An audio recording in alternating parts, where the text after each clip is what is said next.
Hi friends, அனைவருக்கும் வணக்கம்.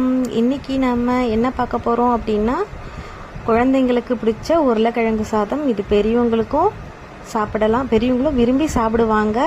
அது மட்டும் இல்லை, இதை மாதிரி லஞ்ச் பாக்ஸுக்கும் நம்ம கொடுத்து விடலாம். சூப்பராக இருக்கும், சுவையாக இருக்கும், ரொம்ப ரொம்ப ஈஸியாக இருக்கும். வாங்க அது எப்படி செய்யலான்னு பார்க்கலாம். ஒரு வாணலில் ஒரு 3-4 ஸ்பூன் அளவுக்கு எண்ணெய் சேர்த்துக்கோங்க. எண்ணெய் காஞ்சதும் 1 ஸ்பூன் அளவுக்கு கடுகு பொரிஞ்சதுக்கு அப்புறமா ஒரு 1/2 ஸ்பூன் அளவுக்கு ஜீரகம்.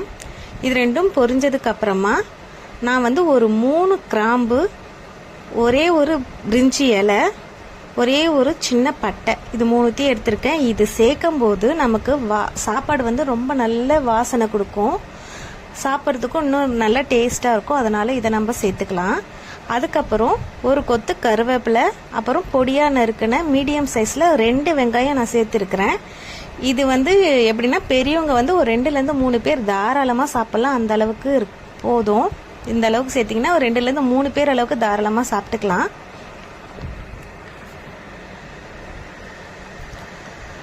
நம்ம இதில் தண்ணியே சேர்க்க போகிறது கிடையாது, எண்ணெயில் தான் எல்லாத்தையும் வதக்க போகிறோம். ஸோ எண்ணெயை கொஞ்சம் தாராளமாக சேர்த்துக்கங்க. வெங்காயம் கொஞ்சம் நல்லா வதங்கணும். வதங்கிறதுக்கு கொஞ்சமாக உப்பு போட்டு வதக்குறேன். ஸோ சீக்கிரமாக நமக்கு வெங்காயம் வதங்கிடும் அப்படின்றதுனால கொஞ்சமாக உப்பு சேர்த்துக்கிறேன். அடுத்தது நான் ஒரு பெரிய உருளைக்கிழங்கு தோல் உரித்து சின்னதாக கட் பண்ணி வச்சுருக்கிறேன். அதை சேர்த்துக்கலாம். இங்கே பாருங்கள், ஒரு பெரிய உருளைக்கிழங்கு தோல் உரித்து கட் பண்ணி வச்சுருக்கேன். அதை சேர்த்துக்கலாம்.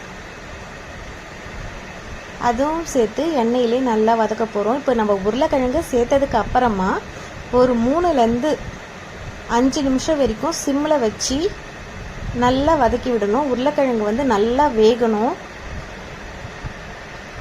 அதுக்கப்புறம் இது கூட 1 ஸ்பூன் அளவுக்கு இஞ்சி பூண்டு பேஸ்ட்டு சேர்க்குறேன்.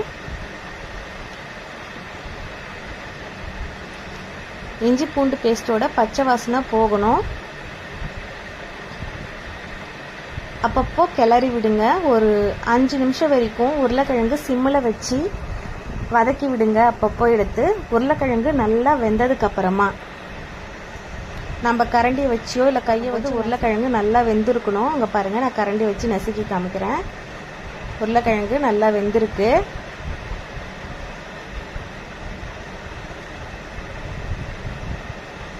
இப்போ இதுக்கு தேவையான மசாலா சேர்த்துக்கலாம். நான் 1/2 ஸ்பூன் அளவுக்கு குழம்பு மிளகாய் தூள் எடுத்திருக்கேன். 1/2 ஸ்பூன் அளவுக்கு கரம் மசாலா எடுத்திருக்கேன். உங்கள் காரத்துக்கு ஏற்ற மாதிரி நீங்கள் மிளகாய் தூளை கூட்டவோ குறைக்கவோ செஞ்சுக்கலாம். இப்போது நம்ம உருளைக்கிழங்குக்கு உப்பு சேர்க்கவே இல்லை, அதனால் நான் உப்பு சேர்க்குறேன். உப்பு சேர்த்து இதை நல்லா வதக்கி விட்டுக்கலாம். இப்போ இந்த காரம், இந்த மசாலாலாம் உருளைக்கிழங்குல நல்லா சேரணும். அதனால் சிம்மில் வச்சு 2-3 நல்லா வதக்கி விடுங்க.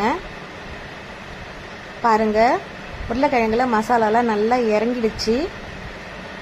இந்த சமயத்தில் நம்ம வடித்து வச்ச சாதத்தை சேர்த்துக்கலாம். நான் சாப்பாடுக்கு உப்பு போட்டு வடிக்கலை, ஸோ நான் உப்பு சாப்பாடுக்கு சேர்த்துக்கிறேன்.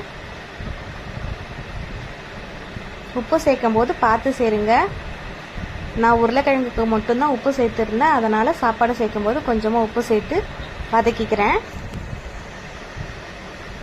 அவ்வளோதான், சூப்பரான சுவையான உருளைக்கிழங்கு சாதம் ரெடி. இதில் நம்ம கடைசியாக கொத்தமல்லி தூவி இறக்கிக்கலாம். இதே மாதிரி நீங்களும் செஞ்சு பார்த்துட்டு எப்படி இருந்துச்சு அப்படின்னு மறக்காமல் எனக்கு கமெண்ட் பண்ணுங்கள். அதே போல் என் சேனலில் லைக் பண்ணுங்கள், ஷேர் பண்ணுங்கள், சப்ஸ்கிரைப் பண்ணுங்கள். ப்ளீஸ் சப்போர்ட் பண்ணுங்கள்.